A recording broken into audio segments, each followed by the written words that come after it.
Great job. Thank you, worship team. Your hard work.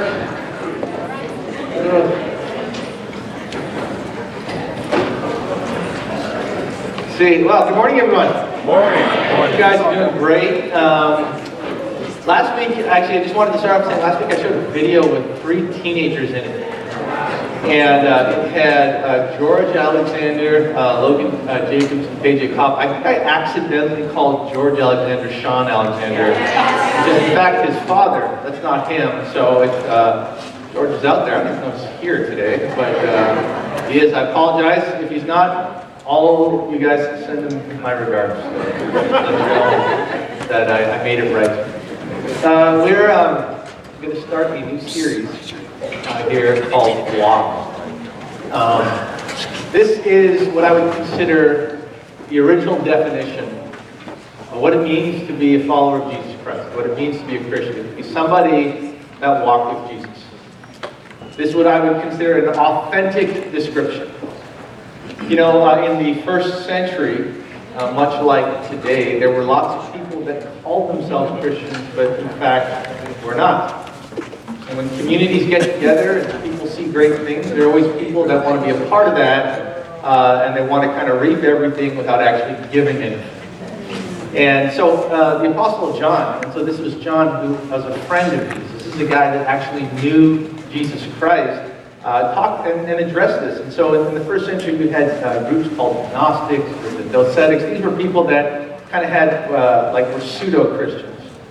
Were a pale imitation of what discipleship ought to be. And so he addresses this phenomenon. He says, he talks about, you know, if people claim to live in him, but they don't do what he says, they're a liar. And he says, whoever claims to live in him must walk as Jesus did. And I like this term, walking, because it's a verb, rather than how we like to use the word Christian as kind of like a badge or a status, you know. Are you a Christian? And so rather than asking that question this morning, hey, would you consider yourself a Christian? Would you consider yourself a disciple? Perhaps a better question we can ask ourselves is, are you walking with Jesus?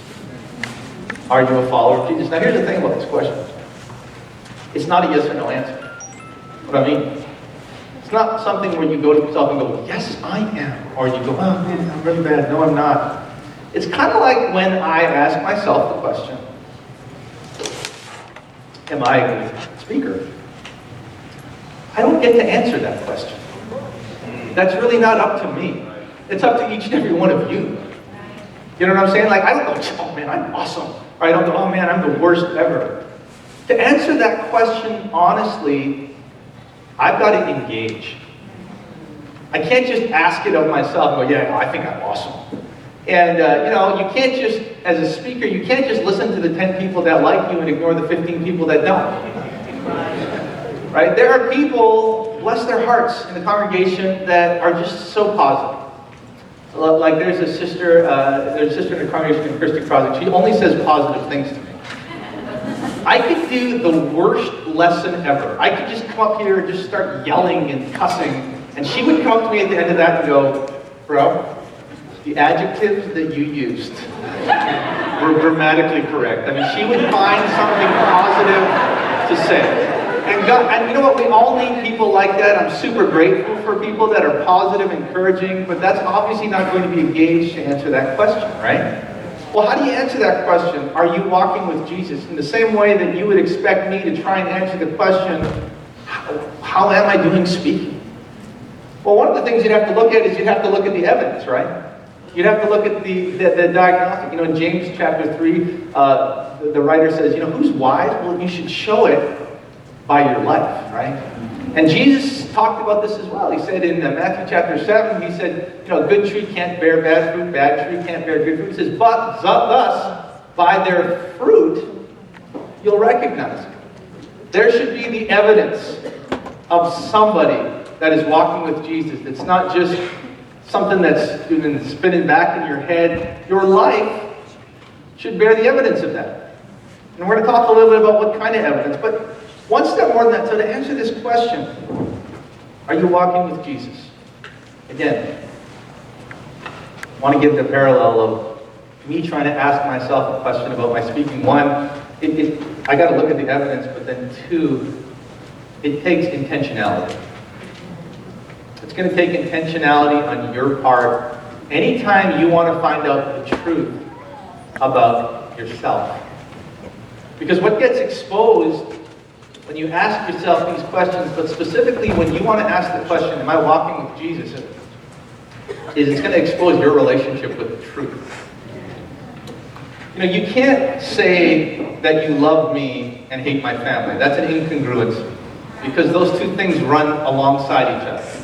In fact, people that are kind to my family end up loving me. They end up doing me a kindness because of how close I am with them. And that's the way it is with Jesus and the truth. You can't say that you love Jesus and have a tenuous relationship with the truth. In fact, Jesus himself, when he was talking for Pontius Pilate, it said, you say that I'm a king. In fact, the reason I was born and came to the world is to testify to the truth. And he says, everyone on the side of truth listens to me. And it takes this type of intentionality so that we can be self-aware. Isn't it difficult to talk to someone that's not self-aware? We've all felt that. But here's the challenge with self-awareness, right? When you're not self-aware enough to know that you're not self-aware. Right? People that aren't self-aware aren't aware that they're not self-aware. Because here's the truth about self-awareness. It's not figured out, it's pointed out, right? And if it doesn't change, then it's called out, right? And so you've got to have people in your life. There's a reason why we're not self-aware. It's because we're insecure. The enemy of self-awareness is insecurity. If you're at a spot where you can't have people tell you the truth about you, now listen, I know what it's like to try and find out what a speaker I am, because most people are going to be kind. And even when I do a horrible job, they're going to find kind ways to frame them. But you know, if you ask, you know, like if my wife asks me, how do I look in this dress? There's only one answer to that question. If you're a husband, you understand this. Okay, there's only one answer. And a lot of times people ask you questions about themselves. Hey, you know, that preacher, you said you did a good job. Hey, I don't have a temper, do I? Come on, tell me the truth. You're only going to get one. Okay, and this is why the enemy of self-awareness is insecurity. We've all been insecure. We've all acted out of insecurity. We've all felt insecurity. But here's the truth about it. Insecurity leads to dishonesty. Insecurity leads to dishonesty. Insecurity leads to you being dishonest to others, and it leads to you being dishonest with yourself. If you're insecure, man, you can't face who you really are. And that's why we got to engage in this question. You want to ask yourself tough questions? It requires intentionality. If you don't ask yourself tough questions, you're not going to grow. And you could be a teenager, you could be a college student, but you're going to be you're going to cycle through the same character issues 5, 10, 20 years from now, unless you're willing to ask yourself some tough questions so that you can grow and you can change. Are you walking with Jesus? Well, how do we know if we're walking with Jesus? Well, there's two simple ways, right? One is to look at the direction you're headed. If you're walking with Jesus, you'd be moving in a particular direction. And spiritually, you're either moving forward or you're drifting backwards. A couple years ago, I took my van. My van's 10 years old. I got it in 2010. It's a Kia Sedona. And I backed my van into my kid's basketball hoop. And then, that's a totally dumb thing. I do it all the time. I stop right before the basketball hoop at this time. And then the hoop fell and it dented my van. And it really bummed me out because this was the first dent on my van. You know what I mean? Like, as car owners, you're excited to have a dentless vehicle. And then the minute you have that dent, you're just so, every time I drove, I was conscious of that dent on my van. Yeah. It felt like I had the letter L on my forehead everywhere. I thought that people were looking at me going, oh, there's one of those dented van guys. Stay away from them. They're bad. They're losers. And I felt that. I felt terrible about this dent on my van. And my van's got like almost 250,000 miles on it. It's not worth fixing. right? I don't want to pay, $2,000 for that. I don't want to go to, some garage and pay a lot. So I had to live with this dent on my van. Anyways, just recently, one of my neighbors, I was driving by and I just said hi, and they go, "Oh, what happened to your van?" And I remember just smiling. I thought, what are you talking about? Because it had been a couple of years. And I had forgotten. I'd gotten so used to that dent on the van. Oh, man. For a lot of us, this happens to us spiritually. Our Christian life, our life revolves around just getting used to the dysfunction in our lives. We kind of resign ourselves. We're like, you know what? My marriage is always going to be this bad. I'm just going to learn to cope around it. You know what? I'm always going to have this temper. I'm just going to have to cope with this temper. I've got this addiction. I've got this cycle. And you get to the point where you come to church, it gets pointed out, and you're kind of like, oh, what's the problem? I don't know a problem. But again, just like it's a phenomenon, it's called conditioning, it's called habituation. The more you see something, the less you see it. The more you feel something, the less you feel it. You get desensitized to it, right? And the Bible addresses this phenomenon that happens to Christians, to people that to want to follow Jesus. It says that he calls us to don't conform to the pattern of this world, but be transformed by the renewing of your mind. Then you'll be able to test and approve what God's will is good, pleasing, and perfect will. A lot of us at some point had a moment where we were doing great spiritually, where we decided, I want to do this. I want to pursue God. I want to study the Bible. I want to repent of this thing this sin, this temper, this impurity, whatever it is. I want to respect people. I want to speak kindly to my mother, whatever it is. We've all had moments like that where we said, I'm going to move forward in my faith. Well, what happens, right? We hit walls, we get discouraged, and we start to conform. And this would be a perfect example of what it means to move forward or to drift backward. You are either conforming and looking more and more like the person in the world, or you're being transformed. How are we transformed? Well, he says it right here. Right? He says, by the renewing of your mind. Appreciate what Mitch said during the communion. He had this young man who had grown up in the church, saying one of the challenges growing up in the church is to renew yourself. To renew your thinking, the communion, to feel like something new all the time. And it's the challenge for all of us. I remember a couple of weeks ago I had some old friends, Tony and Melanie Singh, who are church leaders in the church in Ottawa. They used to lead a church in Chicago, and we've known them for decades, my wife and I. And then I realized that they were friends with a couple called Walter and Jeanette. Walter and Jeanette are a couple been here for a couple of years. They moved from Chicago. Walter and Jeanette knew Tony and Melanie, and they were talking. And I said, and I'm like, oh, you guys know the Sings? And they're like, oh man, they knew us when our life was in the valley. When they knew us in our down times. And it occurred to me, I thought, as we talk about moving forward, or we talk about walking with Jesus, we talk about the cycle of your life and my life, the reality of it is this. All of us are going to go through valleys. All of us are going to kind of go through up times and down times. And what I want to tell you is, what dictates your faith is not whether you go up and down. That's yes. What dictates your faith is not whether you're flying high or you're really down low here. That's not what dictates your faith and whether you're walking with Jesus. What dictates your faith is how you respond in those times. It's how you respond when you're called out during those times. Do you go, oh man, I got to get my act together. Man, I got to repent today. Or do you just kind of turn a deaf ear to it? Right? The other way that you can tell your direction, obviously, is just by looking at the people around you. One of the, a couple of years ago, I took my two youngest sons, Jaden and Bryce, took them to a Detroit Lions game. And I was driving, I had to drive downtown, and then I had to park like 1,000,000 miles away because I didn't want to pay like $1 million for parking, right? And it's like you can see how far you are from parking by how much they charge, right? It's like, hey, you want to pay $60? Not even close. And they're like, okay, I'm in the $40 parking range. So I parked way in like the $10 parking range, right? Like and so it's like I might as well feel like I parked at home or something. But it was so far out there, and and I have a horrible sense of direction. Just ask my wife. But it's just one of those things where you're just like, okay, you just started following the crowd, where those that were going to the same place. A group of people wearing Lions jerseys, it's a safe place, let's follow them. Let's go where they're going. In other words, who's around you?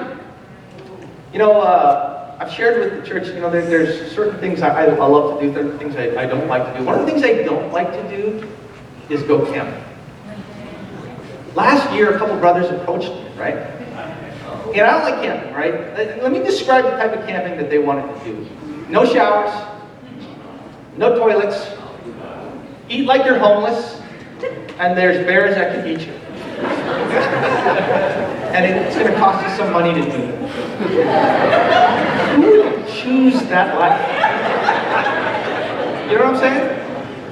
Well, this is a picture of last year. I mean, it was freezing cold. I've shared about this trip before.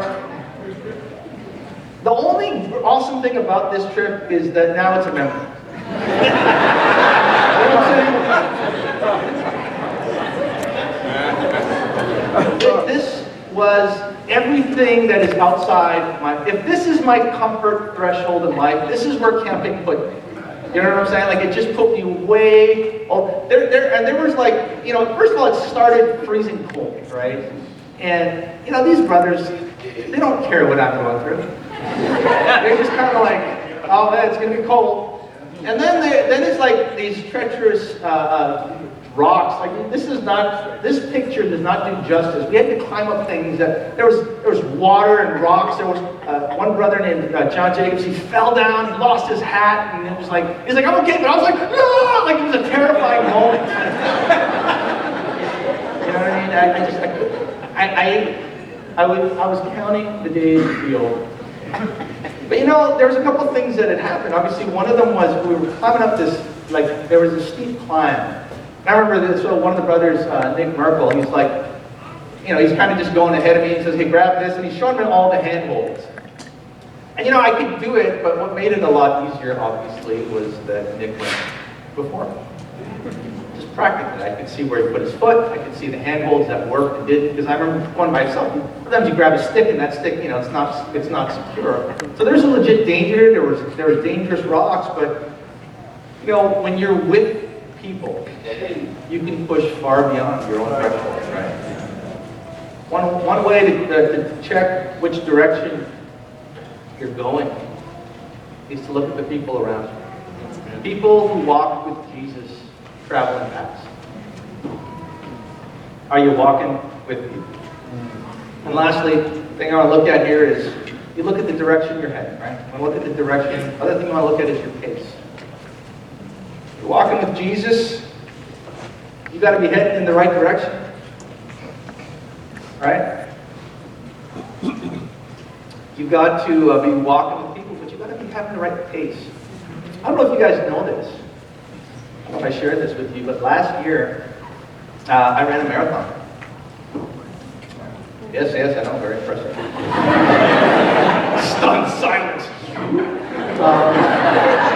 Never heard the church that quiet before. Well, I didn't technically run an official marathon. I just want to say that. Okay, it wasn't like the Boston Marathon or the Detroit Marathon. I didn't do that. I just ran 26 miles, which is a marathon, right? Yes. You get the credit. I ran 26 miles on my own, and that's a marathon. And so I feel like I can say that I ran a marathon because I ran 26 miles. You know what I mean? Like I said, I didn't have a number, 21 in finish line. I didn't have people on the side. None of that. I just ran a marathon. I just ran 26 miles. Now the thing is, I didn't actually do this all in one day.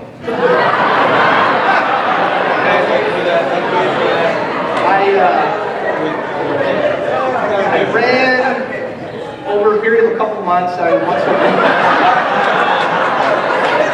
I'm not judging you.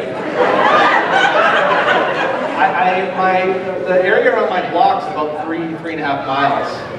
And once a week I would run that. And I figured that over 2 months it adds up to about 26 miles. And so I ran a marathon. You know, some of us run our Christianity like that. This is what Jesus says. He said, then whoever wants to be my disciple must deny themselves, take up their cross daily and follow me. This is the pace that Jesus expects. That you live discipleship daily. Some of us are way too dependent on the Sunday morning experience. Some of us are way too dependent on a Sunday sermon to lift them up. What you are is you're someone that's claiming that you ran a marathon that you took 2-3 months to run. And just like you laugh at me, it's laughable for some of us to claim discipleship when we're looking like a disciple only on Sundays. It's laughable, right? The pace that Jesus expects is to do it daily. And this is what it means to be mature. To be able to, you know what? There's a role that church has. Community, encouragement, it picks us up. And my job is to do the best I can to deliver what I think He wants me to tell you. But here's what maturity looks like. Anyone who lives on milk, and that's just an analogy for being a spiritual child. This is being still an infant is not acquainted with the teaching about righteousness. Solid food is for the mature, who by constant use have what? Trained themselves to distinguish good from evil. The thing about milk is it needs to be fed to a child. A child can't feed himself.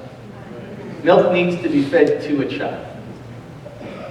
But solid food is for the people that can feed themselves. What's the pace that Jesus expects that your discipleship is daily? I want to close this idea off. And again, this is a question. Are you walking with God? That's a question I ask. Maybe in your head you say, yeah, I am. And maybe some of you were like, no, I'm not. And I say, stop. Let's engage. Let's engage. Let's look at the evidence of our lives. A growing heart, a growing character. Let's have intentionality. So let me close with this. Some fundamental convictions that we can close with. Connect with God daily. Connect with God daily. Foster 3 to 4 relationships with followers of Christ. Foster 3 to 4 relationships with followers of Christ. If you just have one friend, at some point you're going to get mad at that friend for not being there when they need you. But that person has a life as well. That person that you need to do well spiritually, they have to themselves, the people, help them to do well spiritually as well. Okay? No one person can exist just for you. Okay? You need to foster 3 to 4 relationships with followers of Christ. You need to be committed to spiritual community. There are things, if you've been around and understand, that community provides that nothing else can. Whether it's that older mentor, whether it's that some younger person to mentor, whether it's that peer, whether it's someone calling you out, whether it's someone from the opposite sex that gives you a perspective that you wouldn't have had, you have to be committed to spiritual community. And sometimes we're part of the community just to give to it. And sometimes we're a part of the community because the community is there to give to us. But you need to be committed to spiritual community. Connect with God daily. Foster 3 to 4 personal relationships with followers of Christ and be committed to spiritual. Are you walking with Jesus? Is there evidence in your life? Are you constantly being transformed? Are you traveling up a higher mountain with a pack of crazy guys that are pushing your threshold so that you can gain a better perspective? Are you on pace? Are you walking with Jesus daily? And are you training yourself to walk? Let's have a prayer. God,